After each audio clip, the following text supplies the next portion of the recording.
Olá, seja muito bem-vindo, muito bem-vinda.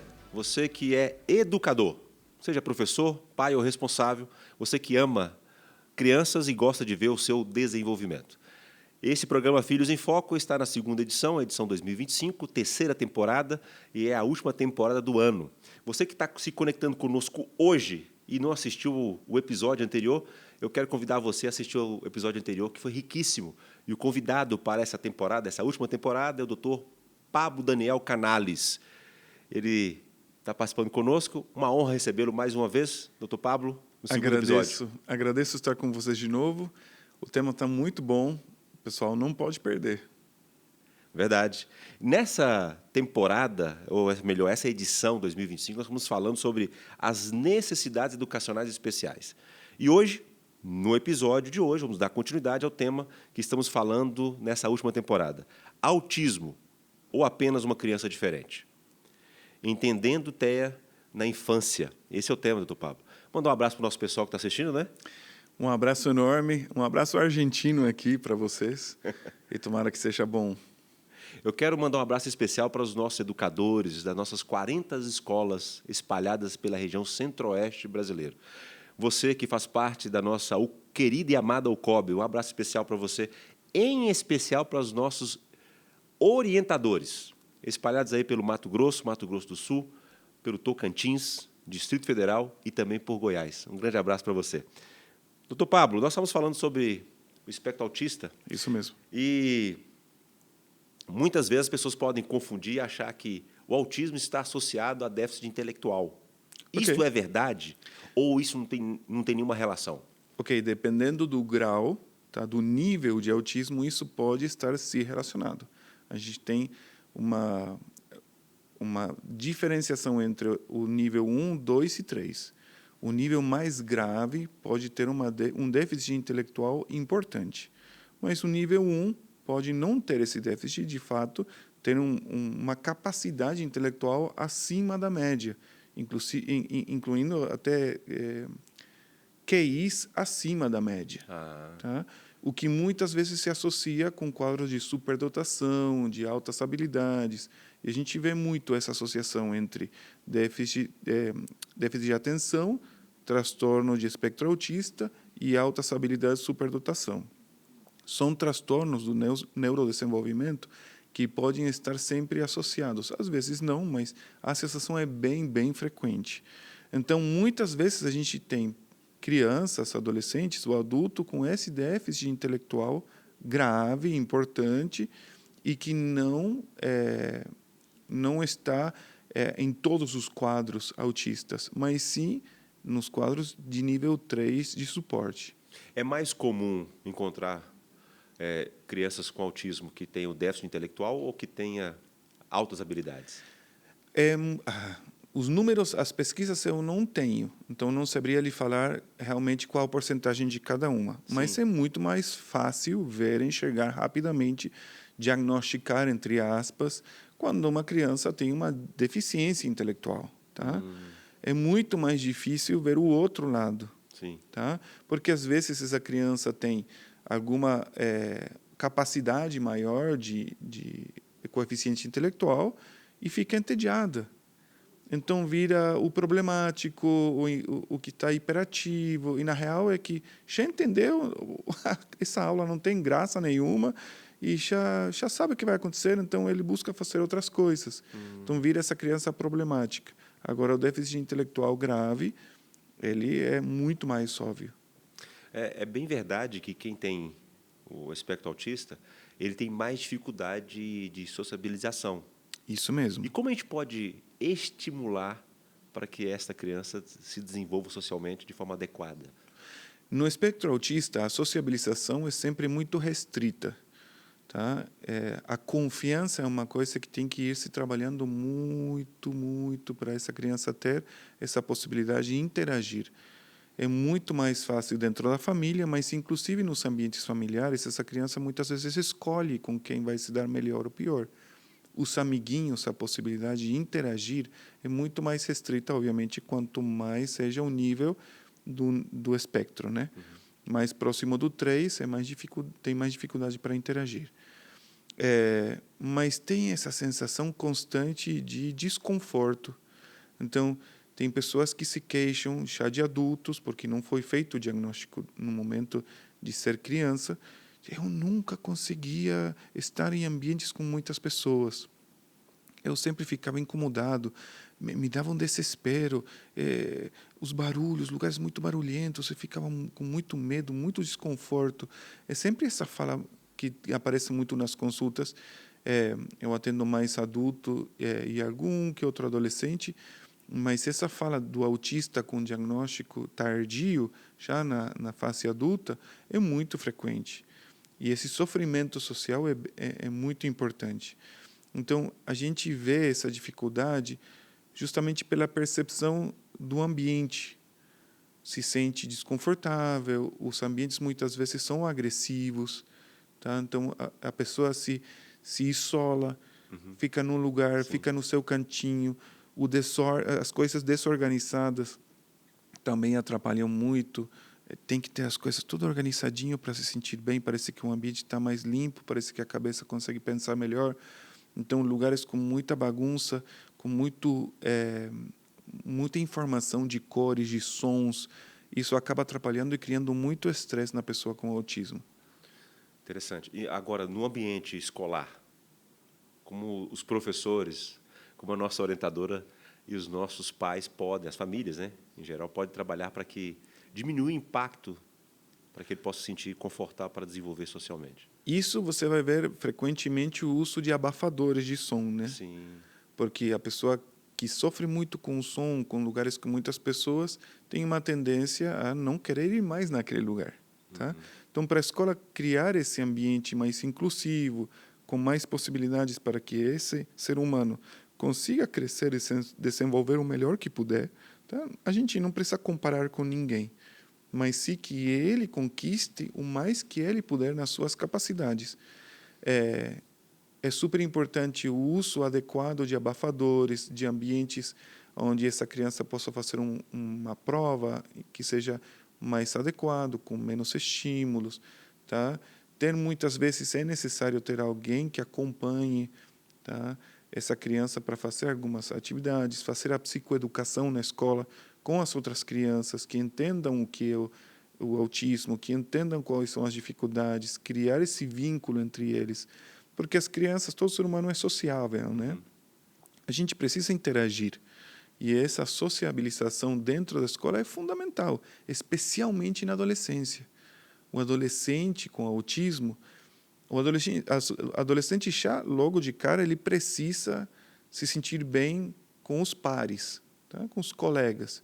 A família é importante, beleza, mas o adolescente normal, ele tem que ter o seu grupo de amigos. Ele tem que se sentir identificado com um par. O adolescente com autismo é ainda mais difícil, mas a necessidade é a mesma. Então, como ele enfrenta essa necessidade? Então, criar essa psicoeducação, mostrar para os outros alunos o que é o autismo, como funciona, trazer esse olhar mais humano para aquele colega que tem essa dificuldade, vai favorecer muito a interação entre eles. Sempre tem algum que vai ser o ruim, né? Que vai fazer o bullying, que vai falar coisas que não deveria, etc, etc. E quando esse autista tem capacidades acima do normal, também cria invejas. Então, trazer essa conversa, a comunicação é muito importante, extremadamente importante. E aí é a experiência do professor, da professora, né? Quanto que ele vai puxar um pouquinho para cá, puxar um pouquinho para lá, e ir buscando essa ida e volta entre os alunos para criar esses ambientes mais agradáveis. Ter essa busca, né, para que oriente a escola, para que a escola busque nos pais, dê essa orientação a eles de que há esse tratamento diferente, criando espaços adequados, né, para ele poder ter condições de desenvolver. Mas também acho que para os responsáveis, para os educadores, né, em modo geral, também aqueles que estão na escola, os professores, orientadores, de que entender que eles precisam ter uma compreensão maior um do outro, né, para que possa haver esse desenvolvimento. E isso é muito importante na hora de entender a discriminação. Muitos falam, não quero que tratem meu filho de outro jeito. Não é por tratar igual que você está favorecendo o desenvolvimento dessa criança. E não é por tratar diferente que você está discriminando, tá? Que você está apartando essa criança, esse adolescente do que ele pode viver. É entender a circunstância que ele tem e adequar as ferramentas de maneira certa e correta para que esse adolescente, para que essa criança consigam crescer.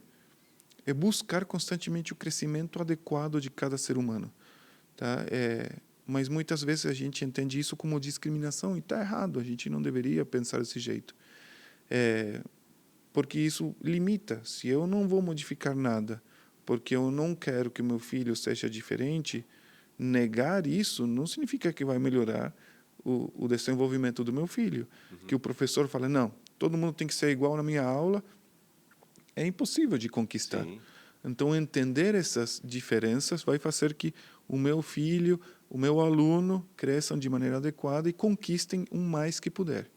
Respeitando as diferenças e o nível de desenvolvimento de cada criança, né? É isso mesmo. E são mitos, né, que existem. E alguns mitos, eles, ao invés de ajudar, atrapalham, né, para o desenvolvimento do autismo, da pessoa ou da criança que tem o autismo.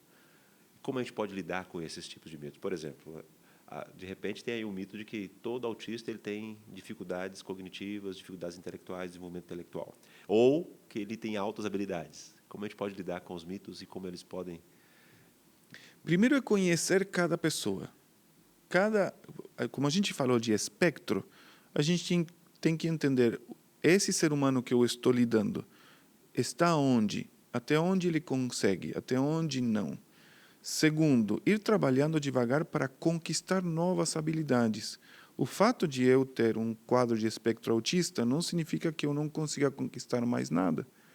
A gente falou no episódio anterior da necessidade de utilizar a neuroplasticidade logo no começo da nossa vida, que é muito melhor no começo da vida, mas ela não deixa de estar logo depois dos 6 anos.